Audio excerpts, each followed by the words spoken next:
Good morning, everyone. We are coming to you.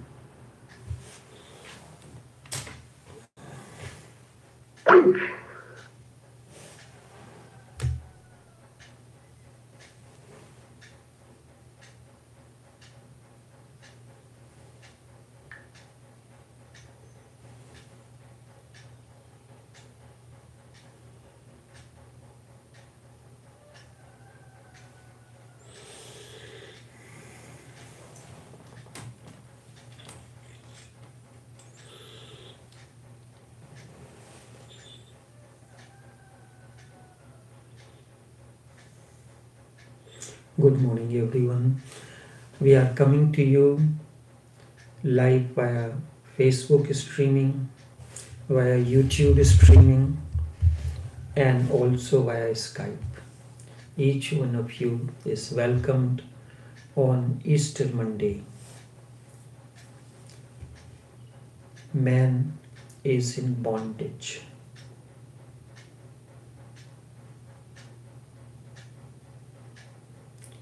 Man is in bondage.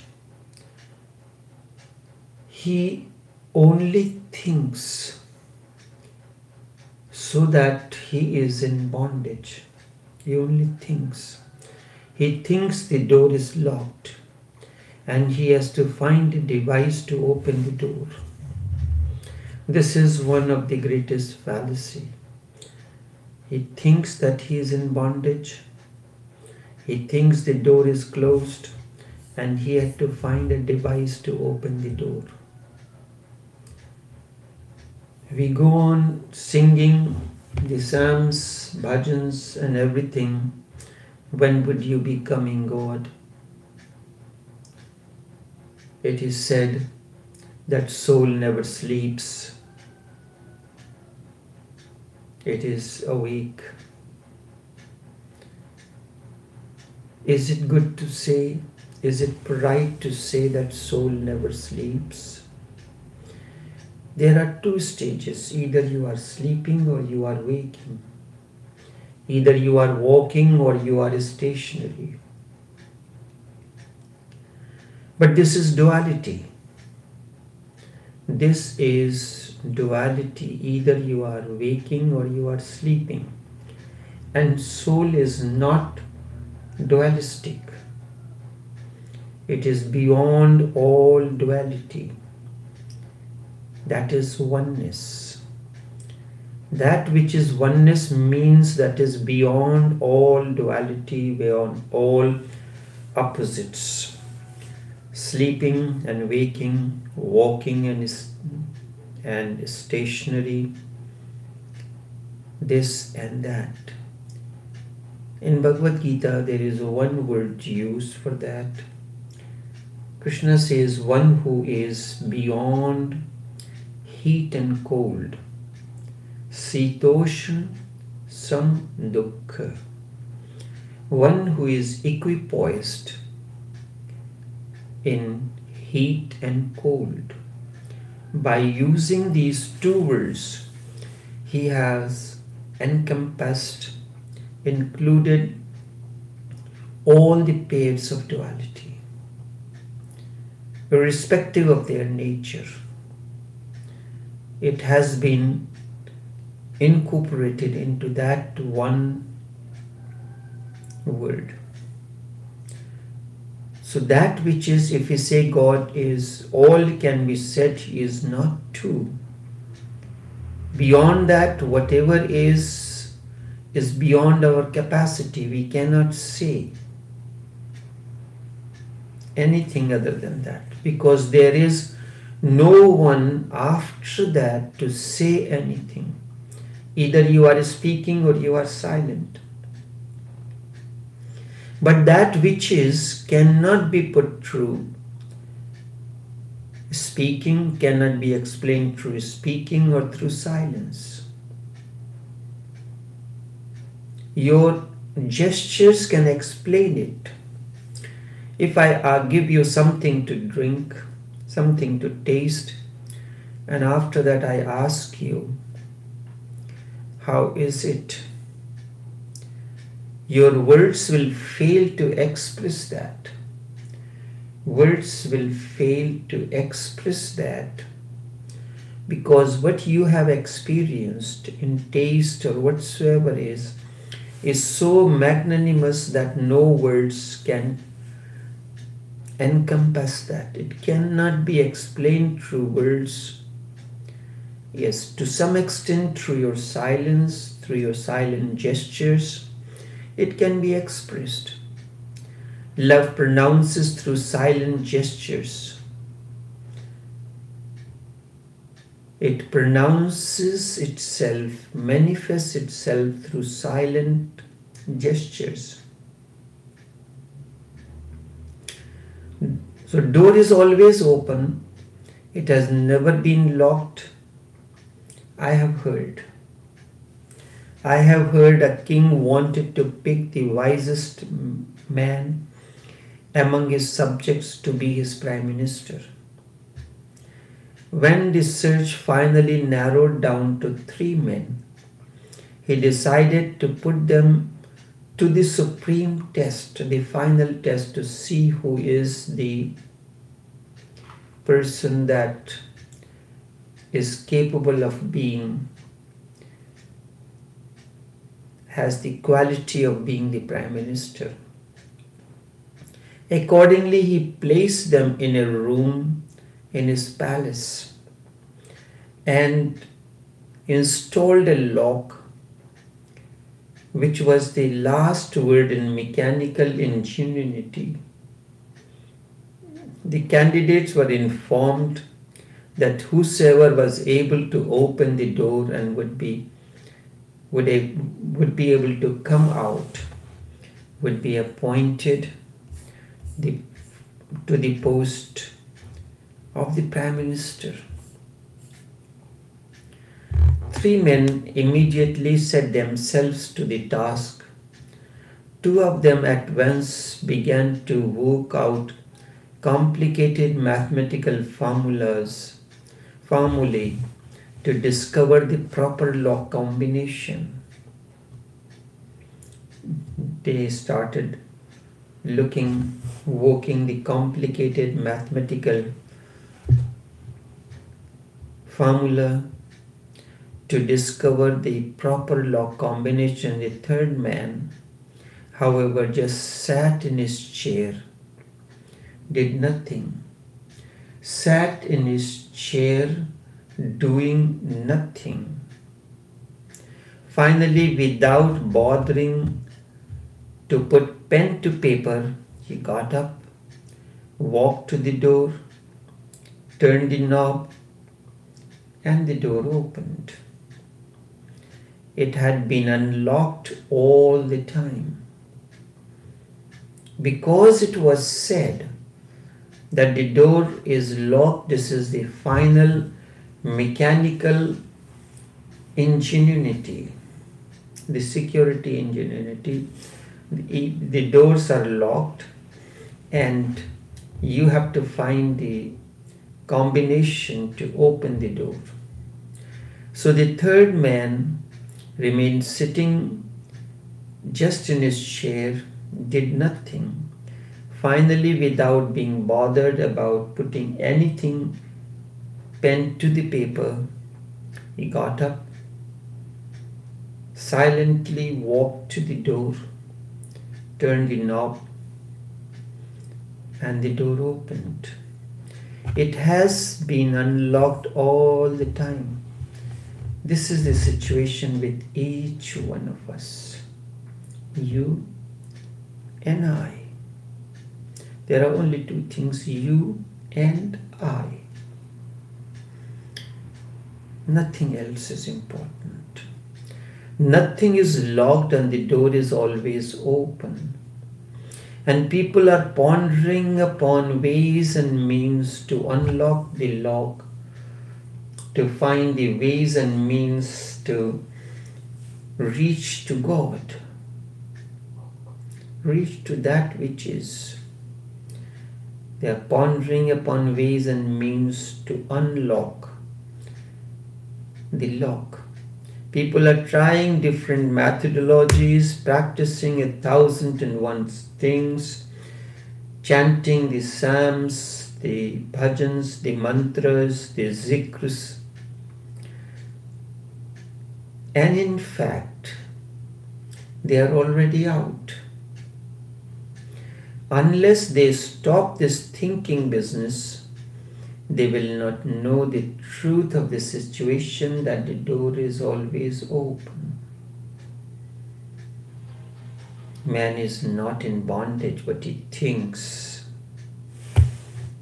Man is not in bondage, only he thinks so. Because he thinks so he is in bondage. And in fact, he has put himself into the bondage because of his thinking. There is no difference between a Buddha and an ordinary man, between a Buddha and you. Both of you are the same flower seed. The only difference is one has blossomed, the other hasn't. But the ordinary man thinks there is a difference between him and Buddha. It is often said, they could do it. Do you think that you are like Buddha or someone else?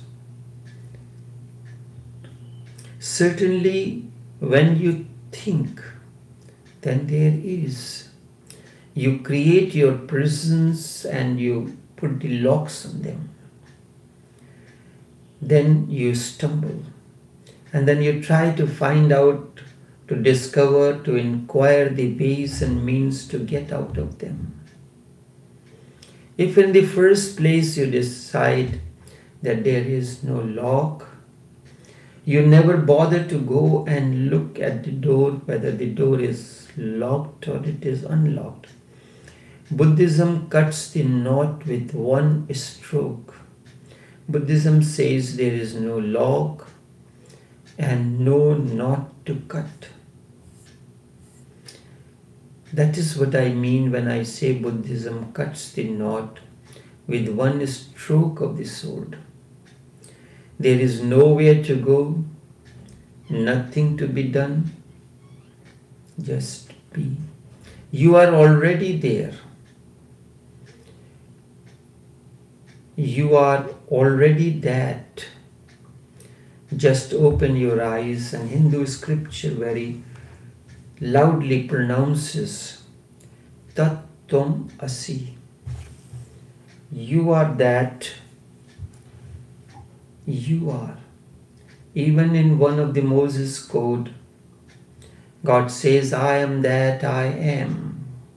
Very loudly he pronounces his Moses code, I am that I am. But the Hindus have translated into Tat Tvam Asi.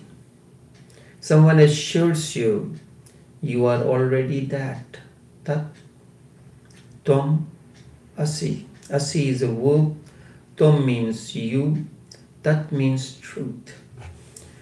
Think of those two great thinkers. They must have been mathematicians, or they must have been engineers. Naturally, they interfered that the lock must be of great mechanical ingenuity. There are two persons who were along with the third one. They would have been mathematicians or engineers. Naturally, they inferred that the lock must be of a great mechanical ingenuity. Otherwise, the king will not put ordinary locks on the door to test as the final supreme test, to see who is the most intelligent of the three and is worthy of being the Prime Minister of the country.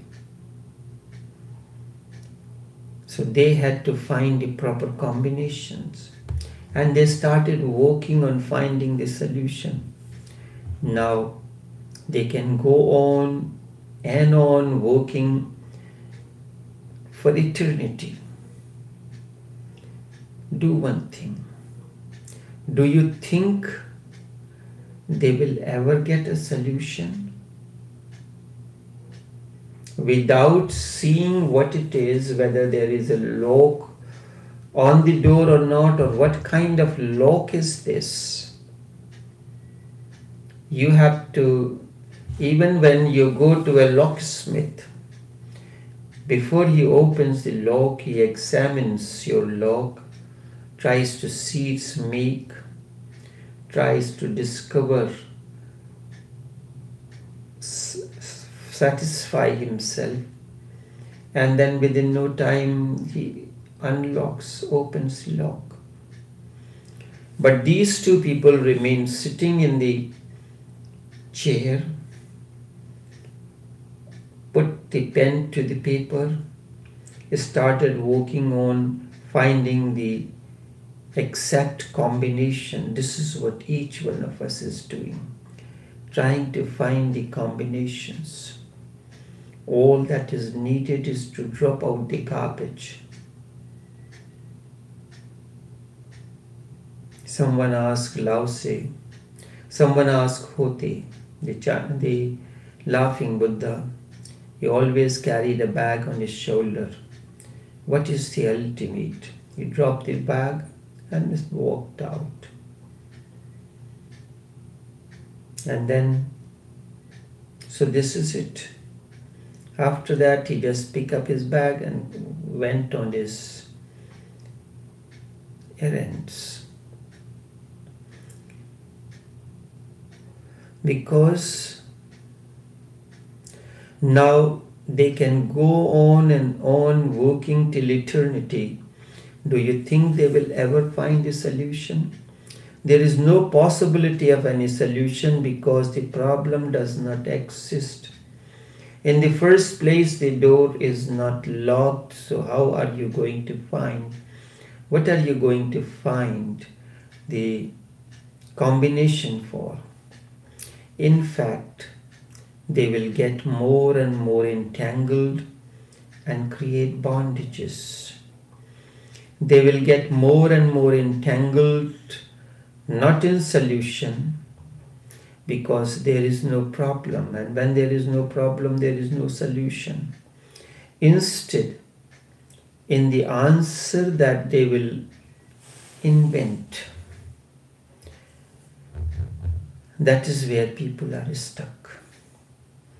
Somebody is Hindu and is stuck in his Hindu answer.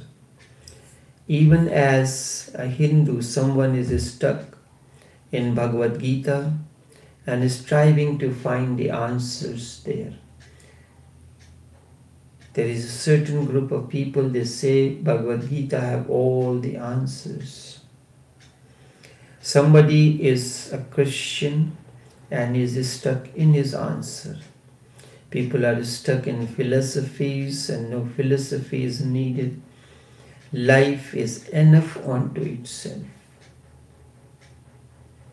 Life is enough unto itself. It needs no elaboration, no explanation, no analysis. Just be, and that's enough. But if you become part of an analytical game, then it can go on and on forever till eternity lasts. You may disappear, but the solution will not be found. One thing will lead to another, and that to another, and you are in a chain. And this chain becomes a bondage. And because the problem will never be solved, because there is no problem to be solved in the first place, you will have to go on looking for answers. Buddhism brings you down to the earth. Brings you down to the earth. It says first look to see whether there is a lock, is locked or not. Or whether there is any lock on the door. First you look at it whether the door is locked. And if the door is locked, there is a lock on the door. In fact, there is none. The door is already open. How can there be a lock on the door of existence? Do you think there will be a lock on the door of existence? We are part of it. Therefore, who is going to lock it, and for what? But this is the fallacy. Who is going to create the problem, and for what? Why am I interested in creating problems for you? We are existence. We are part of this synergistic harmony that we know as existence. This synergistic harmony that we know as existence. We are in it. It is in us. Seeing this, one relaxes.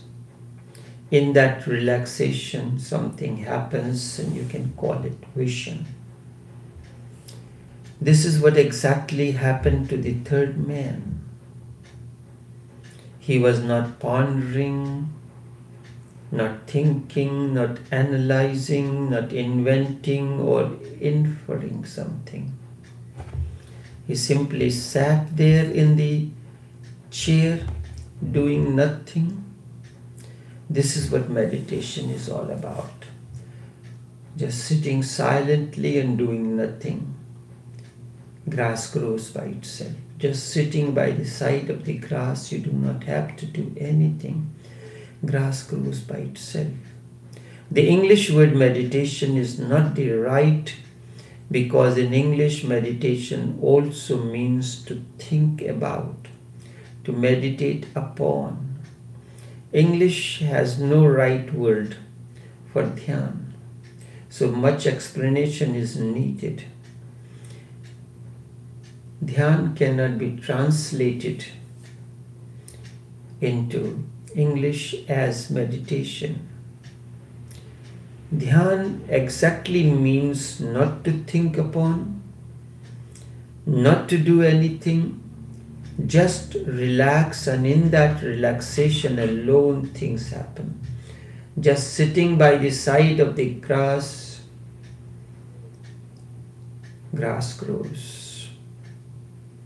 When you are just silent, doing nothing, your perspective is infinite, your perception is clear, and you can see through and through. But when you are doing something, you are engrossed into it. When you are just silent, doing nothing, your perspective is infinite. Your perception is clear. You can see through and through. Sitting silently in the chair doing nothing, the man could see that there was no lock on the door. The third man, who was one of the three chosen, selected, and out of those three, one was to be appointed the Prime Minister of the country. The two seemed to be the mathematicians. They immediately, as soon as they were told that there is a big lock, the final security ingenuity on the door, and whosoever comes out of this door first will be appointed the Prime Minister. The two started their mathematical exercise to find the great combination which the king would have used to lock the doors. The third one just remained sitting in his chair. His perception was clear. He could see through and through that there is no lock on the door. He simply walked up to the door, turned the knob, the door was open, and he is out. Sitting silently in the chair doing nothing, the man could see that there was no lock on the door. He simply went up, turned the knob, and went out. This is the experience of Buddhas, the awakened one. This parable is not just a parable. Remember, this parable is not just a parable or an invented parable. It is the parable of all the Buddhas, of all the awakened ones. This is how it is. This is not just an invented story. Instead, it is the condensed experience of the awakened ones. The most essential experience of the Buddhas, that there is no lock on the door. You just sit silently. Just sit silently, attain to a state of seeing. When you are sitting silently, your perception clears. You can see things through and through. You sit silently, attain to a state of seeing, purity, no thought disturbing, and no cloud of thought moving around your consciousness. Things happen. The mirror is clean with no dust of thought, and suddenly you will be able to see that there is no lock on the door. There is no bondage. It is erroneous to say that man is in bondage. Indeed, it is erroneous to say man is in bondage, but he thinks so. There is no lock, no door, no enemy, no friend, no death, no birth. And you are not to go anywhere to become somebody. You are already that. Tattvam asi. You are already that. As in Moses' code, God declares, I am that I am. And that's it. One sentence. You are perfect. You are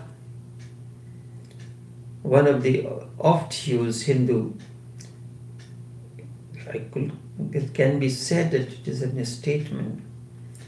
Om Purnamadaha Purnamidam Purnat Purnamudachyate Purnasya Purnamadaya Purnameva Vashishyate. This is total Purna. This is whole, that is whole, and even the disciple is whole. You are already in the space that is called paradise. Start enjoying it without making a problem out of it. The moment you create problem out of it, you stop enjoying. How can you enjoy unless you solve the problem? That is your fallacy. That is your problem. How can I enjoy when there are so many problems around me? When the world is in a chaos, how can I enjoy? How can I celebrate? The moment you create problem out of it, you stop enjoying. How can you enjoy unless you solve the problem? And the problem creates, one problem creates 10 problems. This is ad infinitum. But it is ad nauseam, nauseating. Cut the first problem. Life is not a problem. Life is simple. Buddha says life is simple, just be it, live it, and that's all. Nothing else is needed. So on this Easter Monday, remember that there is no lock, the door is open. Sit and attain to a state of silence. The moment you attain, everything becomes quietened within you.